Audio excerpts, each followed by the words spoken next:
গুনাহ ওরে কখনো শান্তি দেয় না, গুনাহ কখনোই তৃপ্তি দেয় না। আল্লাহর কসম, গুনার সবচেয়ে বড় অভিশাপ, গুনাহ তৃপ্তি দেয় না।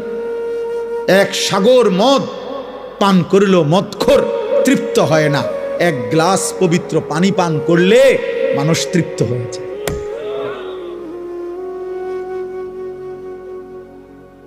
10 লাখ নারীও যদি কোনো যুবক, 10,000 নারীও উলঙ্গ দেখে, তবুও তার তৃপ্তি হয় না, ও আরো দেখে, আরো দেখে, আরো দেখে, আরো দেখে।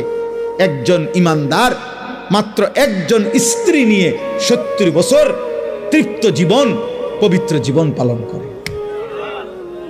পবিত্র স্ত্রী হালাল একজনেই সাইরা যায়, আর হারাম নারী সারা পৃথিবীর সবগুলার উলঙ্গ করে দেখলেও তৃপ্তি হয়। নাহলে আপনি না সকালে বেডি দেখলেন অনেকগুলা, অন বিকালে দেখেন কেন?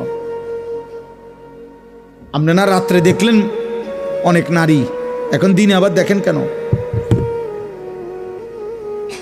হ্যাঁ, গুনাহ তৃপ্তি দেয় না, গুনাহ তৃপ্তি দেয় না আব্বা।